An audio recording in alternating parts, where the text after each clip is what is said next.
Can we stop saying that he has a wound, that he's traumatized? He doesn't have a wound, he has a plan. And by the end of this video, I'm going to tell you exactly what that plan is step by step so that you will never fall for it again. Let me give you a little taste of how it plays out, okay? He tells you that he can't help yelling at you because his dad yelled at him, but somehow he never yells at his boss. He says he has trust issues that make him check your phone, but he never hands over his. He tells you that his last relationship just broke him, but he's perfectly fine breaking you. These aren't accidents. This is a strategy. Now, I'm Lisa Sonni, a toxic and abusive relationship expert who has lived this, studied it, and now I work with women every single day to help them break free and rebuild. I make content for women, not men, because we are the ones paying the highest price for believing all of these stories.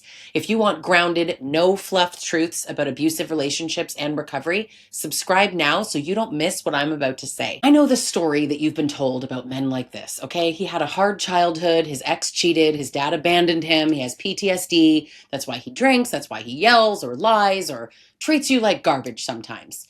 And you're supposed to see his behavior as pain, not cruelty. You're supposed to see him as this hurt little boy inside of a man's body, just waiting for the right woman to love him enough to heal him.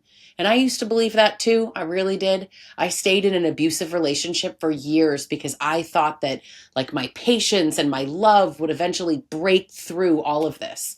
And I excused things that should have been deal breakers because he's been through a lot. If I thought that I could help him heal, we could have the relationship that we'd always dreamed of. But here's what I wish I'd known. Even if his trauma is real, abuse isn't actually a trauma response. It's a control strategy. And that wounded man narrative, it doesn't actually just hide the truth, it protects it. And here's the problem with the wounded man story. It keeps you in the relationship longer because you start believing that his healing depends on you, that if you leave, you're abandoning him, that you're the only one who really understands him. And when you frame your abuse as a wound, suddenly you become the nurse.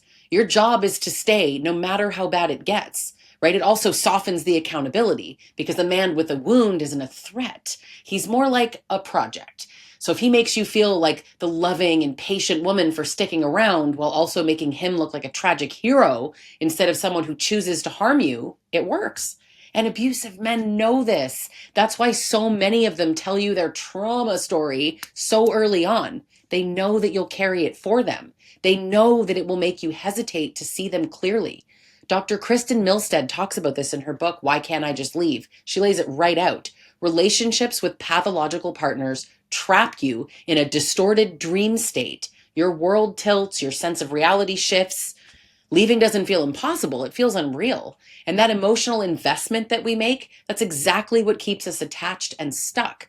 Narcissists in particular thrive when other people are deeply emotionally invested in them. Don't even get caught up in the label of narcissist, okay? Abusers are narcissistic. Narcissism is a personality trait. Here's the part that nobody says out loud, okay? They know that it's going to make you ignore patterns that have nothing to do with trauma at all. Let's get one thing straight before I outline this exact plan so that you can recognize it. Millions of people have trauma and they don't abuse their partners. Millions of people were neglected, abandoned, cheated on, and they still show up with honesty and respect. Trauma can explain why someone struggles, but it does not explain why they plan, repeat, and refine behaviors that harm you. If this was just trauma, it would be random. It would happen to everyone in his life, but it's not random. He is so careful about who he targets. You. He's careful about when and where. He knows exactly how far to push you before he starts to pull back. He can hold it together at work, with friends, in front of cops. That's not trauma out of control. That's control being used as a strategy. And it's actually a perfect demonstration of control, in fact. You've seen it before, even if you didn't name it. He makes you late for work by picking a fight, and then he calls you emotional when you're stressed out. He mocks your body or your clothes, and then he tells you to relax when you look hurt. He says he doesn't want to control you, but he explodes the moment you make a decision without his input. These aren't random slips. These are all these targeted moves that have a payoff for him. And that's why this conversation matters right now. This wounded man narrative is friggin' everywhere in psychology books, in TikTok therapy accounts, in influencer healing posts, and it's making women even more vulnerable than ever because abusive men are now hiding behind clinical language and victim framing. They know that if they can make you see them as a patient, that you will ignore the fact that they are actually the predator in the room. And the longer you buy his story, the more time he has to dismantle your sense of self. So, what's his actual plan? It's not to find love or be understood. It's not even to heal. His plan is to keep you in a position where you are easier to control, easier to use, and easier to blame. So here's the step by step, okay? Step one, break down your confidence. Just destroy your self-worth. He needs you to doubt yourself so that you stop questioning him. That's why the insults and the nitpicking and the comparisons and the little jokes at your expense, that's why those get you. If you're busy wondering what's wrong with you, then you're not busy asking what's wrong with him. Number two is that you are invested with crumbs and love bombing.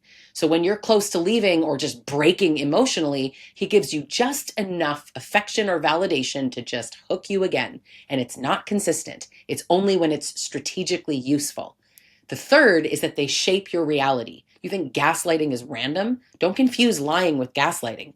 Gaslighting is targeted to make you doubt your memory and your perception. So over time, you start to defer to his version of events because it's easier than fighting. Number four is you wear down your support system. He criticizes your friends, your family. He picks fights when you make plans, or he makes them uncomfortable so they just stop coming around. And eventually you feel really alone. And I gotta tell you, that's exactly where he wants you. Number five is that it normalizes mistreatment. Now, the first time that he does something shocking, you might react strongly, right? But if he repeats it and adds layers of excuses and like sprinkles in just enough good moments, your threshold changes. So what once would have ended the relationship becomes just how it is. Now, this is where things get really even more twisted, right? Because he can and will use that wound as part of the plan. He plays the victim and it takes attention away from your pain. He shares his trauma early to bond you to him quickly. This is actually a form of trauma bonding. He flips the script so that you feel guilty for being upset. You know that I have trust issues, right? It's just because of my ex. And sometimes maybe he'll even go to therapy just enough, right? Just to say that he's trying. But what he's actually doing is learning new language and tactics to keep you hooked. Let's be clear. These are not accidental coping mechanisms that just happen to keep you stuck. They're deliberate, repeated, and frankly, eerily similar to what other women have described because abusive men follow patterns. They don't have to know each other to use the same moves. We always joke about like Narc University or like, what, do they all read the same playbook? The world is their playbook. If you're falling for the wound excuse, here's how you're going to know. You'll find yourself defending him to other people by telling his backstory. You downplay your hurt because he's been through a lot. You keep waiting for the real him, that sweet, vulnerable version that you saw in the beginning. You keep waiting for that to come back. And now you're more focused on his healing than your own safety. But here's the truth that you have got to face. Even if every single word of his trauma story is true, and sometimes it is, but sometimes it isn't, it is still not your job to fix him. His wounds, his trauma doesn't erase his awareness of what he's doing and of what is right and what is wrong. He doesn't need to heal before he can stop abusing you. He has to want to stop. And most don't, because the truth is the abuse works for them. It gets them what they want with the least effort and the most control. And while you're focusing on his healing, here's what it's costing you. The hours that you've spent explaining and justifying, the boundaries that you've lowered, the friends and family you've lost, the years you'll never get back, the millions of YouTube videos you've watched, that's the price of believing his little trauma story, his wound story. That's why I say stop calling it a wound. He is not broken. He is invested in staying exactly the way he is because it benefits him.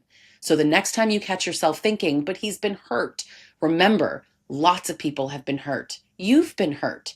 The difference is they don't turn their pain into a weapon. So if you've ever been stuck in that wounded man trap, It's time to stop diagnosing him and start protecting you. I work with women one-on-one and inside my private membership to help you through the stories and all the crap that they say, rebuild your worth, and take back your life. If you want that kind of support, check out the link in the description. Hit subscribe so you don't miss more videos like this, and leave a comment. Tell me your story.